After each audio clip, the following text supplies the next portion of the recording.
welcome back to the finest and easiest way to learn the concept of physics. I have already discussed in lecture number 7 theorem of perpendicular axis. Today I am going to discuss theorem of parallel axis. This is lecture number 8. तो बच्चों theorem of parallel axis क्या है ये हम समझने के लिए मैंने आपके यहाँ एक रिजिड बॉडी ड्रॉ किया है जिसका ये सेंटर है जिसे हम लोग सेंटर ऑफ मास कहते हैं बॉडी का, मैंने आपको ऑलरेडी पढ़ाया है। इसमें से मैंने एक एक्सिस पास किया, उसके about moment of inertia IC, यहाँ पे मैंने O पॉइंट लिया, इसमें से पास किया, that is moment of inertia what I। बच्चों मैथमेटिकल अगर समझना है तो हम लोग देखेंगे एक बार कि एक मैंने रिजिड बॉडी लिया, ये इसका सेंटर है, इसमें से मैंने एक्सिस पास किया, moment of inertia is what IC। मैंने कहीं भी एक पॉइंट लिया इस बॉडी के अंदर, उसमें से एक एक्सिस पास किया, इसके अबाउट मोमेंट ऑफ इनर्शिया कितना है I। दोनों एक्सिस एक दूसरे को पैरेलल है, दोनों के बीच का डिस्टेंस कितना है स्मॉल d।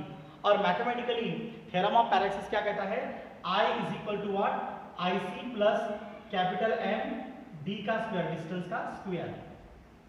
बच्चों इस स्टेटमेंट को हम लोग समझ लेंगे, इस मैथमेटिकल स्टेटमेंट को, कि the moment of inertia of rigid body about any axis is equal to the sum of moment of inertia of a body about the parallel axis passing through its center of mass and product of mass of the body and square of the distance between two parallel axes.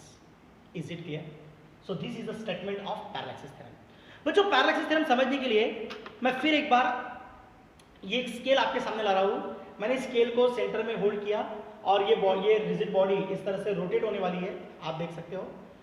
तो ये centre about ये centre में से जो axis pass हो रहा इसके about तो ये बॉडी रोटेट होगी, इज इट क्लियर। लेकिन मैंने क्या किया, इस रिजिड बॉडी का एक O पॉइंट लिया मैंने कहीं कोई भी लोकेशन पे जो मैं यहां ले रहा हूं, और मुझे अब ये बॉडी इस तरह से रोटेट करना है अबाउट दिस एक्सिस, आप देख सकते हो अबाउट दिस एक्सिस।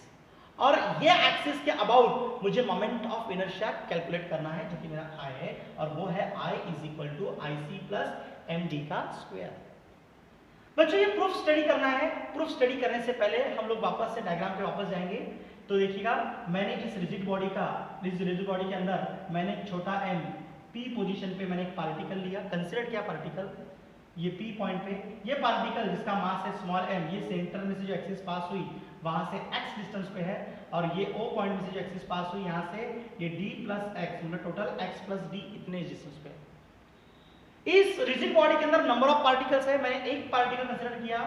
अब इसके अंदर नंबर ऑफ पार्टिकल्स है तो इसका टोटल मास, मतलब मैं सभी पार्टिकल्स की क्या करूंगा बच्चों, सम करूंगा। तो यहाँ पे sigma small m is equal to what capital M। Capital M is the total mass of the body, is it clear. Number of particles का मैंने क्या किया, summation sigma is equal to what capital M। समझ में आया ना बच्चों। इस प्रूफ को हम लोग स्टडी करेंगे, इस मैथमेटिकल स्टेटमेंट को हम लोग प्रूव करना है। तो मुझे मोमेंट ऑफ इनर्शिया कैलकुलेट करना है जो O पॉइंट में से एक्सिस पास हो रही है, इस O पॉइंट में से, इज इट क्लियर। तो ध्यान दीजिएगा, मैं बोलूंगा moment of inertia of rigid body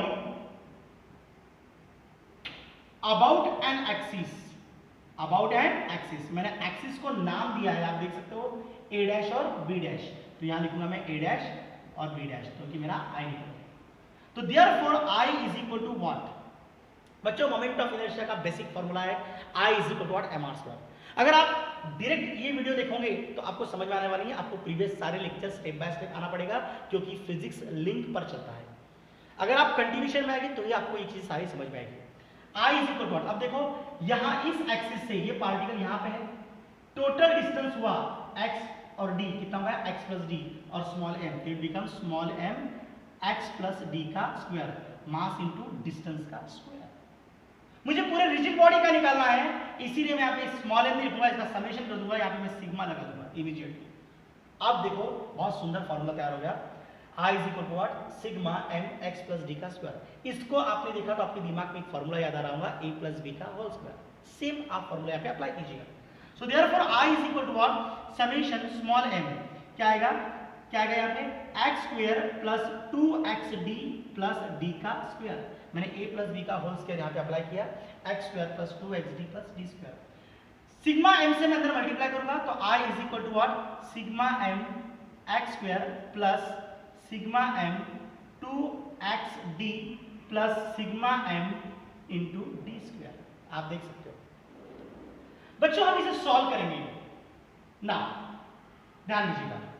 so therefore I is equal to what, sigma M X square. अब यहां से देखो, ये पार्टिकल का mass small M, sigma M मतलब टोटल मास हो गया, ओके। और ये डिस्टेंस कितना दे रहा है, ये एक्सिस से एक्स मतलब जो सेंटर में से पास हो रही, moment of inertia is what, I C. तो instead of this here we write I C. Clear हो गया। हम 2 मिनट के लिए इस टर्म को छोड़ देंगे, मैं पहले ये टर्म ले लेता हूं।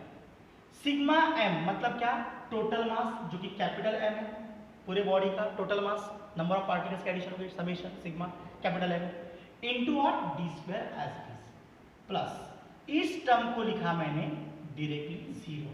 सो therefore I is equal to I C plus M D square बन गया मेरा थ्योरम ऑफ पैरेलैक्सिस का मैथमेटिकल स्टेटमेंट।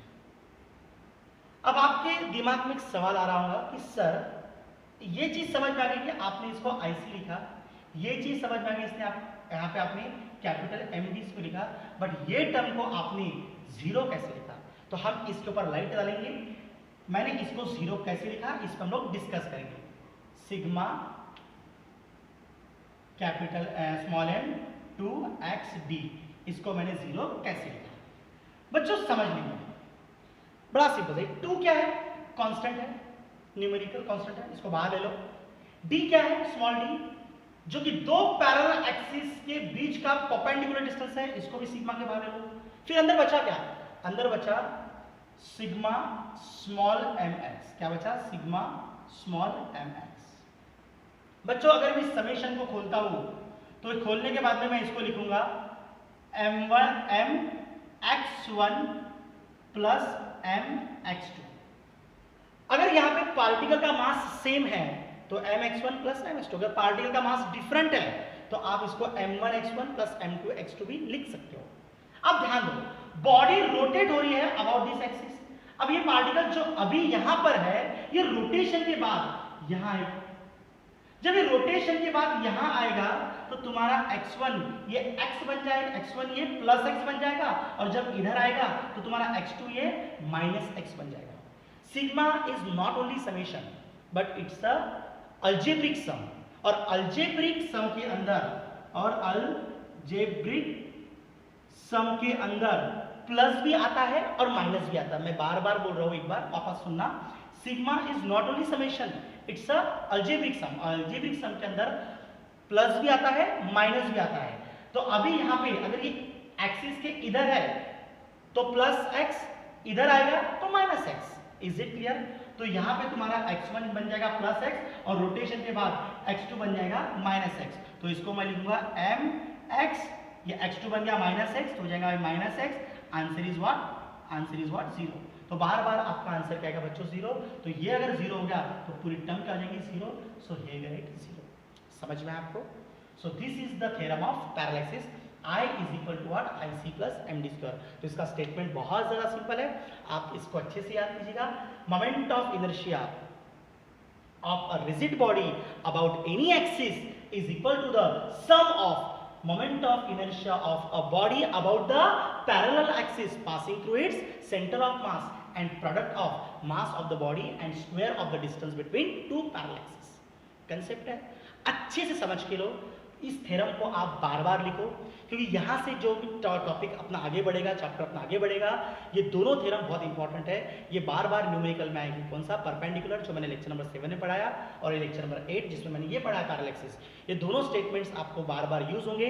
इसको आप अच्छे से प्रैक्टिस करो, लिख कर देखो और समझो। ओके बेटा, थैंक यू।